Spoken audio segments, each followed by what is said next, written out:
Tiger Woods is going for another green jacket at the Masters tournament this year. Yeah, this coming just 14 months after a devastating crash that nearly claimed his life and one of his legs. Houston's only TV health reporter Haley Hernandez joins us now with a look at the recovery. Some folks are calling nothing short of a miracle, Haley. Yeah, that's true. And any average athlete who gets into a crash like Tiger did, 2 compound fractures, lots of damage to the leg, returning to golf would mean no more high velocity, no long drives. But since it's Tiger, we're not talking about the average person.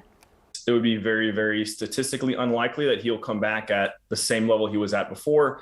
But what I always say in healthcare is that we don't deal with statistics, we deal with people, and I would never, ever count him out. Physical therapist with Memorial Hermann Ironman Sports Medicine Institute, Sean Harris, works with patients who've suffered similar injuries to Tiger Woods. A car crash nearly cost Woods his career because of 2 compound fractures in his leg, followed by extensive rehab, an injury many golfers would struggle to come back from. It doesn't really matter whether it's your front leg or your back leg. To some degree, they all need to do play their part in that energy transfer. And then just given the fact that he has had some back issues and other things like that, there's a lot of extra areas where there's what we call kind of like an energy leak, or basically just an area where that weight transfer, that force transfer isn't ideal and can cause problems. So I'm sure that we'll see velocity loss. I'm sure that we'll see him swinging the club a little bit slower. It'll probably look a little stiffer, a little more robotic.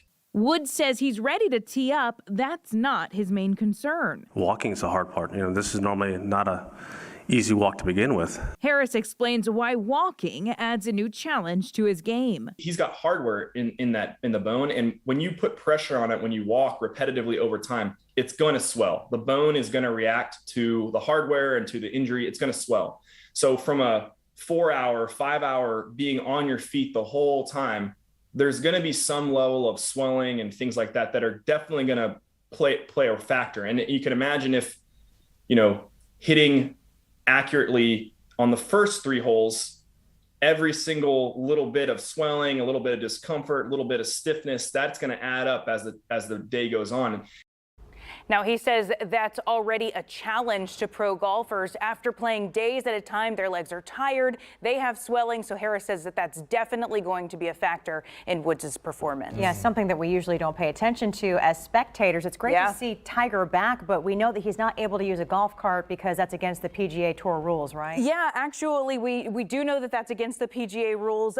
In order to use one, he would have to file for an exemption. He's allowed to file for an exemption because, Keith, do you remember this? This was a Supreme Court case in 2001. Now, Casey Martin, a former golfer, won that case. It was considered a win for the Americans with Disabilities Act, but Tiger says that if he's going to play like everybody else. So that's part of the game. They say you're not allowed to use the golf cart because walking is a part of it. Yeah. It was good for Casey Martin, but Tiger is going to walk. We know for sure. That's that competitive drive in him, right? Yeah. Without All a right. doubt. Haley, we appreciate it. Thank you. Thanks, guys.